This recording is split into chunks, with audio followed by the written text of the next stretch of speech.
Baik, assalamualaikum warahmatullahi wabarakatuh. Perkenalkan, nama saya Muhammad Arif Fikrila. Di sini saya akan mempresentasikan makalah tentang skripsi yang berjudul Pengaruh Strategi Pemasaran dan Fluktuasi Harga Emas terhadap Minat Investasi Emas di PT Pegadaian Persero Cabang Serang. Baik, untuk pembahasan kali ini kita akan membahas ada 3 bab yang akan kita bahas, bab 1, bab 2, dan bab 3. Bab 1 yang akan kita bahas tentang latar belakang masalah. Di sini kita bisa melihat investasi emas merupakan salah satu investasi yang banyak diminati oleh masyarakat. Hal ini dibuktikan dari data permintaan emas perhiasan di Indonesia yang terus meningkat setiap tahun. Dalam laporan WGC atau World Gold Council yang dirilis 30 April 2020, permintaan emas dunia pada kuartal pertama 2020 tercatat sebesar 1083,8 ton atau naik 1% dibanding periode yang sama tahun lalu. Kemudian harga emas sepanjang tahun 2020 juga naik sekitar 4,72% dan berhasil menembus level tertinggi yaitu 1.700 US dollar untuk pertama kalinya sejak tahun 2013. Kemudian banyak lembaga keuangan maupun lembaga keuangan bank maupun non-bank yang menawarkan jasa untuk berinvestasi logam mulia, tidak terkecuali PT Pegadaian Persero.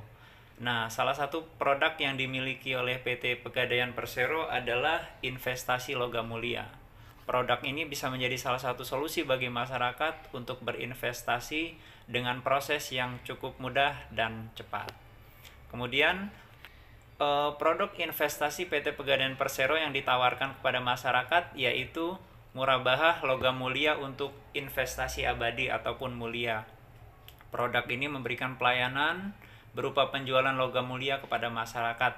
Investasi ini dirasa cukup aman dan sangat liquid untuk memenuhi kebutuhan dana mendesak, karena apabila seorang nasabah membutuhkan dana tunai, mereka dapat menjual logam mulianya dan mereka juga bisa menggadaikannya. Ya, kemudian yang akan kita bahas adalah identifikasi masalah. Di sini ada 3 identifikasi masalah yang akan dibahas. Yang pertama, diperlukan strategi pemasaran yang tepat agar minat investasi emas di PT Pegadaian Persero Cabang Serang dapat terus meningkat. Yang kedua, fluktuasi harga emas sangat berpengaruh terhadap minat investasi emas di PT Pegadaian Persero Cabang Serang. Dan yang ketiga, kurang maksimalnya promosi yang dilakukan oleh PT Pegadaian Persero Cabang Serang sehingga potensi masyarakat yang berinvestasi emas masih sangat rendah. Kemudian, dalam skripsi yang akan saya bahas ada pembatasan masalah, diantaranya di sini saya membatasi masalah dalam penelitian ini agar penelitian tidak menyimpang dari arah dan tujuan serta dapat diketahui sejauh mana hasil penelitian dapat dimanfaatkan dan juga untuk menciptakan keefektifan waktu dan dalam melakukan penelitian. Adapun batasan masalah tersebut hanya pada pembahasan yang meliputi pengaruh strategi pemasaran dan fluktuasi harga emas terhadap minat investasi emas pada PT Pegadaian Persero Cabang Serang. Kemudian, dilakukan penelitian ini ada 3 poin. Yang pertama, untuk mengetahui apakah strategi pemasaran berpengaruh terhadap minat investasi emas pada PT Pegadaian Persero Cabang Serang. Yang kedua, untuk mengetahui apakah fluktuasi harga emas berpengaruh terhadap minat investasi emas pada PT Pegadaian Persero Cabang Serang. Dan yang ketiga, untuk mengetahui apakah faktor strategi pemasaran dan faktor fluktuasi harga emas berpengaruh secara bersama-sama terhadap minat investasi emas pada PT Pegadaian Persero Cabang Serang. Kemudian, kita lanjut di bab kedua. Di bab kedua, di sini kita akan membahas teori yang digunakan dalam strategi pemasaran. Di sini ada beberapa teori yang saya kutip. Salah satunya menurut Philip Kotler, pengertian strategi pemasaran terdiri dari pola pikir pemasaran yang nantinya dipakai untuk mencapai tujuan pemasaran itu sendiri. Strategi pemasaran berisi strategi rinci tentang sasaran pasar, penetapan posisi, bauran pemasaran atau marketing mix, dan anggaran untuk pemasaran.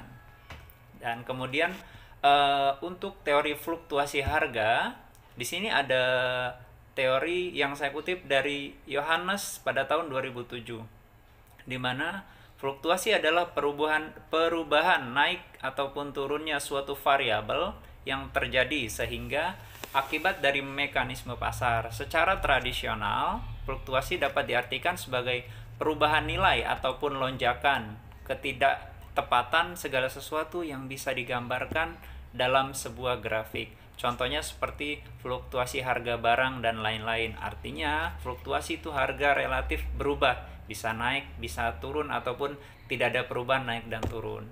Kemudian untuk harga adalah jumlah uang yang diterima oleh penjual dari hasil penjualan, baik produk ataupun jasa, yaitu penjualan yang terjadi perusahaan atau tempat usaha atau bisnis. Harga tersebut tidak selalu merupakan harga-harga yang benar, terjadi sesuai kesepakatan antara penjual dan pembeli. Saya kutip dari Solihin pada tahun 2010 halaman 302. Ya, sedangkan menurut Kamus Besar Bahasa Indonesia ataupun KBBI, harga adalah nilai barang yang ditentukan dengan uang. Baik, selanjutnya indikator fluktuasi harga emas. Di sini ada beberapa indikator yang menentukan harga itu naik ataupun turun, fluktuasi. Adapun indikatornya saya kutip dari pernyataan Sodik pada tahun 2018. Yang pertama, harga emas tinggi, harga emas turun, harga emas stabil, dan yang keempat, kemampuan nasabah memenuhi kewajiban kepada pegadaian. Itu indikatornya. Kemudian dilanjutkan dengan teori minat investasi, di mana di sini saya kutip dari Slamet, di mana dia menjelaskan minat adalah suatu rasa lebih suka dan rasa ketertarikan pada sesuatu hal atau aktivitas tanpa ada yang menyuruh, itu minat. Minat adalah rasa lebih suka dan rasa ketertarikan pada suatu hal ataupun aktivitas. Ya, baik itu ya penjelasan sekilas tentang minat. Jadi, minat dapat diekspresikan melalui pernyataan yang menunjukkan bahwa lebih menyukai sesuatu hal daripada hal yang lain. Dapat pula dimanifestasikan melalui partisipasi dalam suatu aktivitas. Kemudian di sini kita akan membahas bab 3, yaitu metode penelitian. Dalam penelitian skripsi saya kali ini, di sini peneliti menggunakan jenis penelitian kuantitatif deskriptif, di mana penelitian kuantitatif sendiri merupakan jenis penelitian yang digunakan untuk membuktikan nilai-nilai dengan cara mengukur hubungan antara variabel sehingga dapat diperoleh data berupa angka sehingga dapat dianalisis dan dianalisis dengan tata urusan statistik. Saya kutip dari pernyataan Nur pada tahun 2011 halaman 38. Alasan saya menggunakan metode penelitian kuantitatif deskriptif adalah untuk menguji teori dalam hal hipotesa, yaitu apakah strategi pemasaran dan fluktuasi harga emas berpengaruh terhadap minat investasi emas, di mana strategi pemasaran dan fluktuasi harga emas sebagai yang mempengaruhi dan minat investasi emas sebagai faktor yang dipengaruhi. Nah, pembuktian atas hipotesis ini akan memberikan gambaran hubungan sebab akibat berupa pola hubungan dan juga arah hubungan antara dua variabel tadi, antara pengaruh strategi pemasaran dan fluktuasi harga emas terhadap variabel satunya minat investasi emas. Mungkin hanya itu yang dapat saya sampaikan. Mudah-mudahan bisa dipahami dan dapat dimengerti. Terima kasih atas perhatiannya. Saya Iri, assalamualaikum warahmatullahi wabarakatuh.